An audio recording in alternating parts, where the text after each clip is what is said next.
নমস্কার বন্ধুরা, আমার নতুন ব্লগে আপনাদের সবাইকে স্বাগত জানাই। আশা করছি ভালো আছেন সবাই, যে যেখানে আছেন।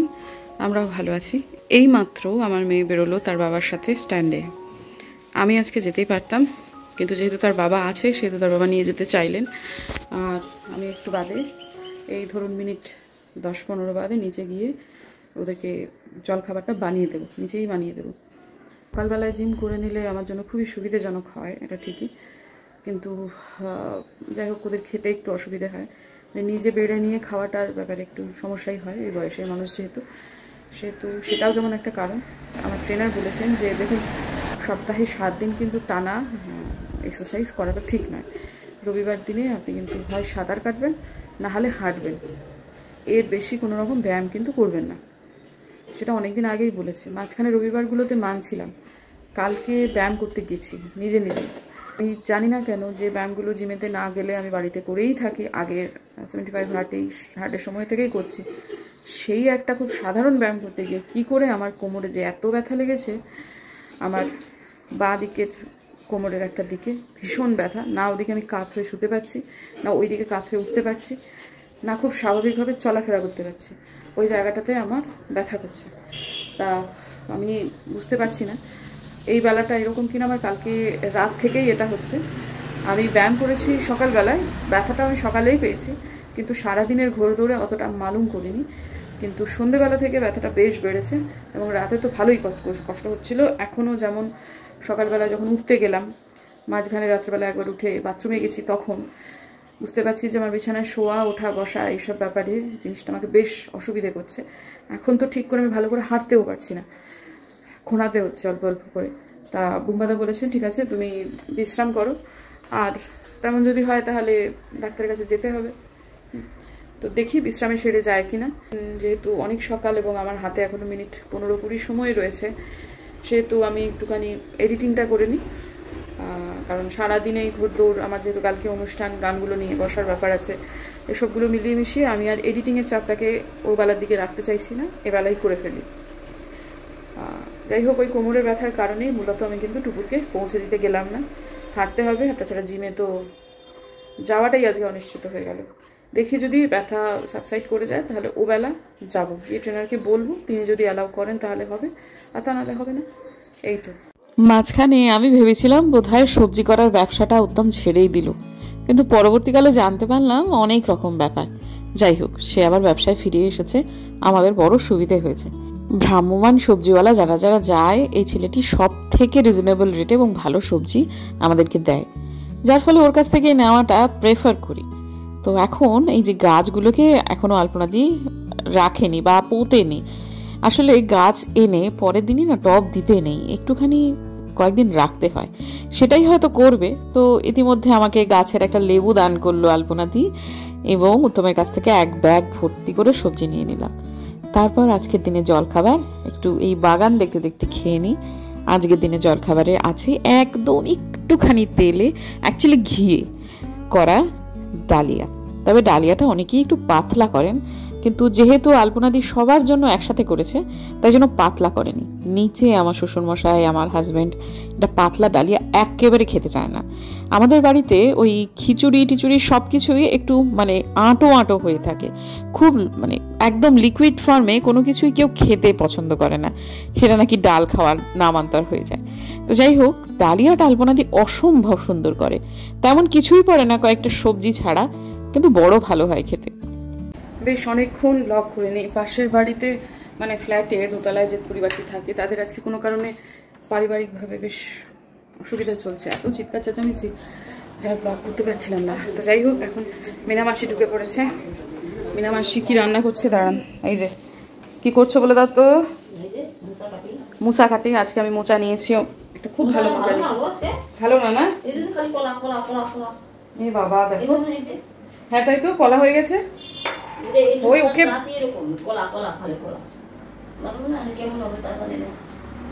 আচ্ছা, তো লাল শাক হচ্ছে, ডিমের কারি হচ্ছে, মোচার তরকারি হচ্ছে, আর ডাল হচ্ছে। কালকের একটু স্কোয়াশের তরকারি সেটা বাড়তি আছে, সে ঠিক আছে, কিন্তু কালকে উত্তমকে বলতে হবে, নিয়েওছে, দামটা ভালোই। যখন মোছা নিবে না এই যে এইগুলো একটু খুলে দেখে নিবা। হ্যাঁ ওইটাই ভুল হয়ে গেছে, ওপর থেকে দাও তো মোচা, এই যে বলে আমি দেখিয়েছি আমি ওপর থেকে। আচ্ছা আরে ও তো সাধারণত ভালো জিনিসই দিয়ে থাকে, আজকে হঠাৎ এরকম হয়ে গেল। বলতে হবে যাই হোক না কেন বলতে হবে। হ্যাঁ তুমি তো ভালো রান্না করো, ওই খারাপ জিনিসও তুমি ভালোই করে দেবে। অ্যামাজন থেকে ছোট্ট ছোট্ট 3টে জিনিস দিয়ে গেল, দেখা যাক কি আছে।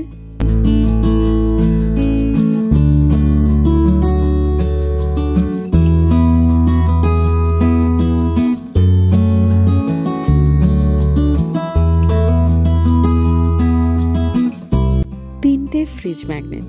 আমার উপরে ঠাকুরের জায়গাটা তো বড় ছোট, 3টে এই মায়ের মূর্তি বা মায়ের রূপ আমার এই জায়গাটাতে রাখবার জায়গা নেই, তাই জন্য এই ফ্রিজের এই ধারটা দিয়েই আমি রেখে দিচ্ছি মা দুর্গা এবং তস্য 2 কন্যা সরস্বতী এবং লক্ষ্মী।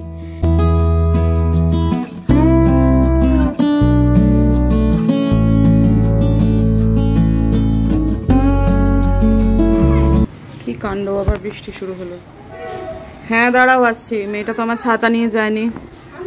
হ্যাঁ দাঁড়াও রাখো, কে জানে যদিও টাইম আছে এখনো, কিন্তু তাও বৃষ্টিটা যেন বন্ধ হয়ে যায়। টুকু তো ছাতা নিয়ে যায়নি, আলপনা দিয়ে কি হবে বলো তো, কি হবে সেটাই তো ভাবছি। দাদা আছে, দেখি দাদাকে, তোমার দাদাকে বলি এখন। টুকু তো ছাতা, দেখুন দেখি কি বৃষ্টিখানা শুরু হলো। মেয়েটা ফিরবে না, যদিও আলপনা দিয়ে যাচ্ছে হাতে মোড়ে ছাতা নিয়ে, কিন্তু তাও শুধু শুধু একটা মানুষকে যেতে হচ্ছে। থেমে গেলে আর কি ও নিজেই চলে আসতে পারতো। আর এইরকম সময় এই জায়গাটাতে না টোটো আসতে চায় না রিক্সা আসতে চায়, যেতেই হবে কাউকে না কাউকে। এখন একটু লেখালেখির কাজটা করে নিই। কি লিখছি বলুন তো? গল্প, উপন্যাস, নাটক? না, মোটেই না। পরের দিন যে গান গাইবো সিসিএনে, সেই গানগুলো লিখে নিচ্ছি। কারণ এভাবে করে না লিখে নিলে এক একটা গান এক একটা ডায়েরিতে তো অত ডায়েরি নিয়ে যাওয়া যায় না, আর অনেক সময় গানের কথাটা তো যদি ভুলে যাই, সেজন্য গানটা একটু সামনে লেখা থাকলে একটু সুবিধে হয়, সেটাই লিখে নিচ্ছি। তো চলুন তো একটা গান একটু চট করে শুনিয়ে দিই। অবশ্য এই গানটা পরবর্তীকালে আমি রাখতে পারবো কিনা জানি না, কপিরাইট যদি না এসে যায় তাহলে গানটা কিন্তু থাকবে। আর এইটা আমার হাজবেন্ড আমাকে তার ফোন থেকে তুলে দিয়েছে।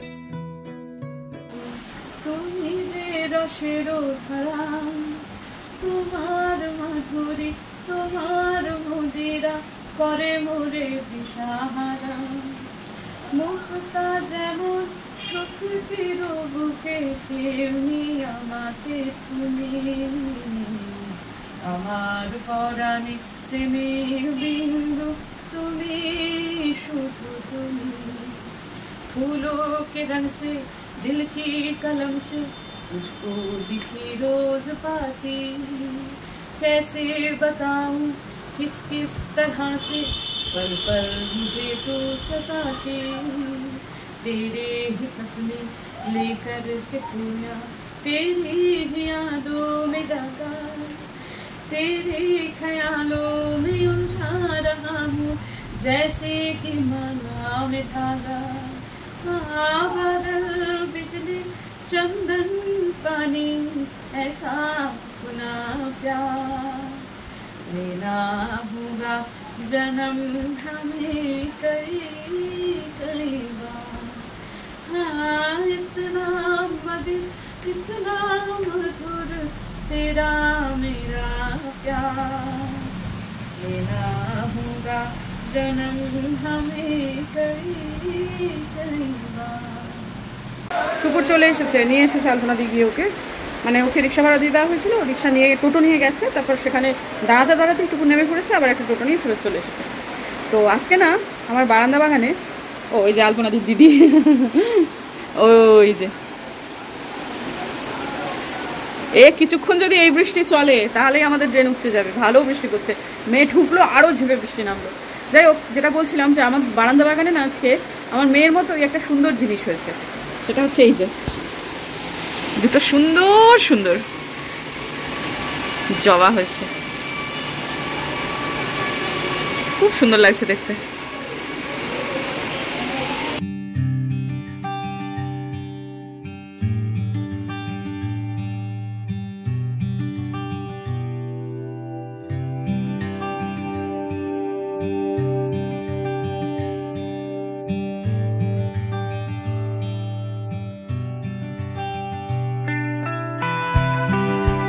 বৃষ্টিটা খানিকক্ষণ বন্ধ হয়েছিল, এখন আবার হঠাৎ করে শুরু হলো। যখন আমার বেরোনোর সময় হলো তখন আমাকে আজকে একটু মার্কেট যেতে হবে। আমার মেয়ে তো আজকে টিউশন ছিল, কিন্তু আমার মেয়ে টিউশনে যায়নি আজকে, তার শরীর খারাপ হচ্ছে, সেই জন্য সে এসে ঘুমিয়ে পড়েছে। তো সেই জন্য আজকে তার বাবা বারণ করে দিল যে যেতে হবে না, ছেড়ে দাও। তা সুতরাং সেদিক থেকে আমি বেশ আনন্দেই ছিলাম যে একটু বদেই বেরোবো। তো 6টার সময় বেরোবো ভেবেছি, ঠিক তার আগ দিয়ে দেখুন কীরকম বৃষ্টিটা নেমে গেল। যাই হোক, এইভাবেই যেতে হবে। প্রথমে মার্কেট যাবো, কয়েকটা কেনাকাটা রয়েছে। কালকে যে শাড়িটা কিনেছি তার সাথে ম্যাচিং করে ব্লাউজটা যদি কালকেই কিনে আনতে পারতাম তো ভালো হতো। ভেবেছিলাম আজকে তো যেতেই হবে, তাই আজকেই ওদিক থেকে কিনে নেবো, আর উল্টো দিকে ঘুরবো না। তো যাই হোক, ঠিক আছে, মানুষ তো আর ভবিষ্যৎ দেখতে পায় না, কাল কী হবে কেউ জানে না। যদি জানতাম যে আজকে এরকম হচ্ছে তাহলে হয়তো বা কালকেই সেটা কিনে আনতাম, কারণ ওখানেই গেছিলাম, মানে গোষ্ঠপালের কাছে। ঠিক আছে, যাই এভাবে ছাতা মাথায় দিয়ে একটুখানি, অল্প কটাই তো জিনিস, 3টে মাত্র জিনিস, কিন্তু যেতে হবে ওখানে। 3টে জিনিস মানে আমার হাজব্যান্ডের একটা শার্ট, মেজো কাকার একটা শার্ট, আর আমার একটা ব্লাউজ, সেই যথারীতি কোনো কিচ্ছু নেই, না রিক্সা না টোটো। বৃষ্টিটা বাড়লো, আর আমার রিহার্সালটা করতেই হবে, কারণ ওহো দেখেছেন শাড়িটা নেওয়া হলো না, শাড়িটা ম্যাচ করে ব্লাউজটা কিনতে হবে, সেটাই নেওয়া হলো না। রাজে যাই। আর আমার আগের দিনে আপনাদের শুনিয়েছিলাম অন্ধজনে দেহ আলো মৃত্যুজনে দেহ প্রাণ, গানটাতে স্বরলিপিতে দ্বিতীয় ভাগে প্রচুর ভুল ছিল, কাজে রবীন্দ্রনাথের গান তো একটু প্র্যাকটিস করতে হয়, আর সব মিলিয়ে আজকে হবে, তো কাজে আজকে যেতেই হবে। তাহলে সাইকেল নিয়ে চলে যান, গোপীরা চলে এসেছে, তাহলে আমার আজকে আমার এখন মার্কেট যাওয়া হচ্ছে না, বুঝতে পারছি না তো। ও তাহলে যখন রিক্সা পেয়েই গেলাম, ও দাদা যাবেন? হ্যাঁ চলুন, তাহলে দাঁড়ান এক মিনিট, চলুন সুব্রতদার বাড়িতেই যাই, মার্কেটটা পরে যাই। সুব্রতদার বাড়িতেই যাই, তারপর ওখান থেকে যদি বৃষ্টিটা কম হয় তাহলে ওখান থেকে মার্কেটে চলে যাবো, বাড়তেও পারে, টাইম হয়তো এখন আছে। ওই যে ভদ্রলোক সামনে সাইকেল নিয়ে যাচ্ছে, উনি হচ্ছেন গোপীনাথ কর্মকার, উনি আমার সাথে দোতরাবার যাবেন। তো অনেকটাই আগে চলে এসেছেন আর কি সুব্রতদার বাড়িতে। তো আমি না তো মার্কেটটা হয়ে যায়, নাহলে পরে বৃষ্টি আরও বাড়তে পারে, তাই না দাদা? বৃষ্টি আরও বাড়বে না?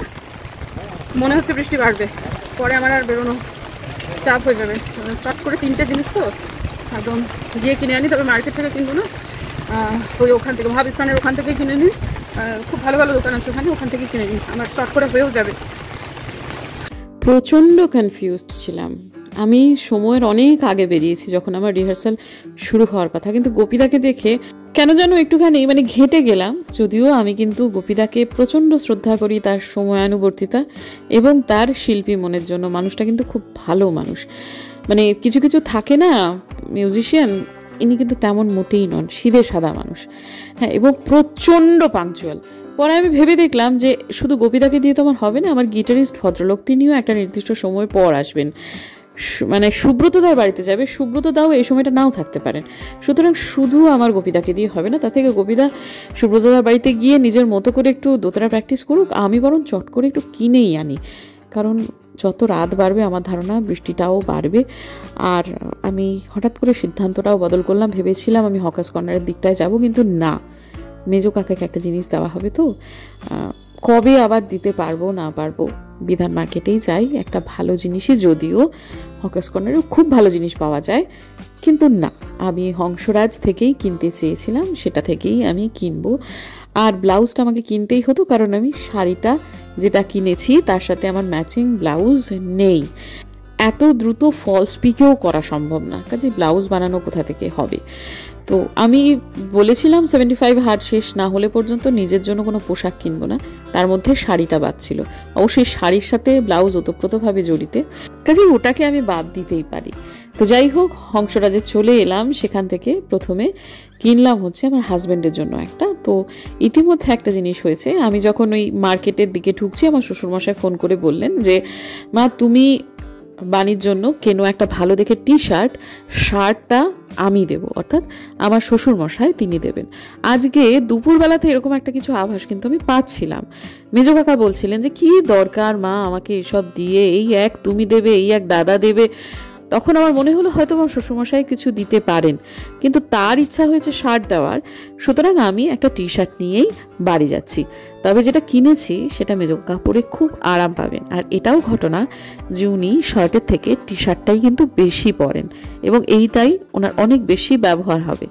এরপরেও টুকটাক আরও এটা ওটা সেটা কিনে তারপর সুব্রতদার বাড়ির জন্য যখন যাচ্ছি তখন ঝেঁপে বৃষ্টি এবং যথারীতি উদ্ভট সমস্ত টোটো ভাড়া রিক্সা ভাড়া চাইছে, জন্য আমি নিজে নিজেই হাঁটা দিলাম।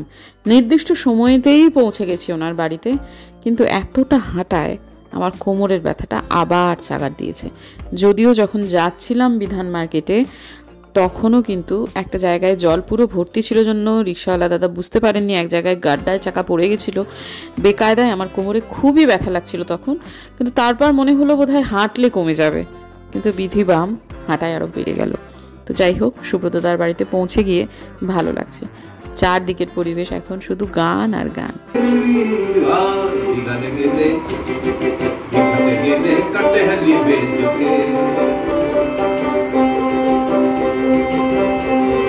গদা ধরতাই বনে ভেবে, গদা ধরতাই বনে ভেবে, ঘুমাইও না জাগে রবে, ঘুমাইও না জাগে রবে, ঘুমাই গেলে লুটে লিবে চুরে মনোরে বেহুসলে ঘেরে লিবে। वाह, क्या बात।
বাড়িতে তো এসেছি পুরোটা রাস্তা হেঁটে, কারণ কোনো টোটো রিক্সা কিছুই পাওয়া যাচ্ছে না এবং আমি খুবই অসুবিধা বোধ করছি এখন কোমরের একটা পয়েন্টে। মানে আমি দিনটা যা হোক ছিল, ওই বিধান মার্কেট থেকে সুব্রতদার বাড়ি অবধি হেঁটে এলাম। মনে হলো যে একটু হেঁটে যাই, একটু তাড়াতাড়ি হাঁটি, তাড়াতাড়ি হাঁটতে গেলাম। যাই হোক আর কি, সে একটু তখন একটু অস্বস্তি হচ্ছিল। তারপরে এইটা একদম পানিশমেন্ট হয়ে গেল সত্যি, এই যে এতটা রাস্তা আবার ফেরা বাসু নার্সিংহোম থেকে বাড়ি অবধি, গোটা 1 কিলোমিটার রাস্তা। যখন বিধান মার্কেট থেকে সুব্রতদার বাড়ি অবধি এলাম সেটা 1 কিলোমিটার রাস্তা, 1 কিলোমিটারের না, ওটা 1 কিলোমিটার, এটা একটু 1 কিলোমিটারের বেশি। তো বাপরে বাপ, মানে যেটা ভয় পাচ্ছি সেটাই, কালকে দাদা ফিরছে না, একবারে মানে ভীষণ খারাপ অবস্থা পিস্তার, সেও কালকে ফিরছে না, পরশু দিনও ফিরছে না। এখন আমি যদি শুয়ে পড়ি তাহলে কি করে চলবে বলুন তো? কালকে সকালবেলা অনুষ্ঠান তো নয়, সকালেই মিটে যাবে 10টা পর্যন্ত, 9টা থেকে 10টা অবধি। তারপর 10টার পর তো আর কিছু নেই, কিন্তু যদি আমি সারাদিনে না চলাফেরা করতে পারি আমি এখন কি করবো কে জানে বাবা। দেখি এখন একটু রবীন্দ্রনাথের গানগুলো নিয়ে আর একবার একটু বসবো, হারমোনিয়ামেতে বসবো নিজে বাজিয়ে, কারণ স্বরলিপি গুরুত্বপূর্ণ ফ্যাক্টর তো বটেই, রবীন্দ্রনাথের গানে তো বটেই। অন্যান্য গানগুলো নিয়ে আমি অতটাও ভাবছি না, কিন্তু রবীন্দ্রসঙ্গীতে বটে। ওইটুকুই শুধুমাত্র রাত্রিবেলায় করবো। তারপরে কাজ তো মোটামুটি যেটুকু করার গুটিয়ে নিলাম, সবটুকু করতে পারলাম না আজকে, করার ইচ্ছাও নেই আমার, কারণ শুয়ে পড়তে হবে। কালকে ভোর ভোর ওঠা আছে, দুপুরে স্কুল আছে, বোমবাজার যাওয়া আছে, আমার অনুষ্ঠান আছে, সবই তো সকালে, কাজে অনেক সকালে ওঠা আছে। মানে বোমবাদা বেরিয়ে গেলে পরে যে আবার শুয়ে পড়ি সেটা আর হবে না, উঠেই একবারে সবটুকু করে নিয়ে তারপর টুকুরও বেরোবে, টুকুরের সাথে সেজে গুজে আমিও বেরোবো। তো এই তো অবস্থা। ঠিক আছে বন্ধুরা, আজকের দিনের জন্য তাহলে বিদায় নিচ্ছি। দেখা হচ্ছে কালকে একটা নতুন ব্লগে। যদি আমার ভিডিও ভালো লাগে তাহলে প্লিজ সাবস্ক্রাইব করবেন, পাশে নোটিফিকেশন বেলটা অন করবেন, যাতে ভিডিও দিলেই নোটিফিকেশন চলে যায় আপনাদের কাছে। দেখা হচ্ছে আগামীকাল, ততক্ষণের জন্য টাটা।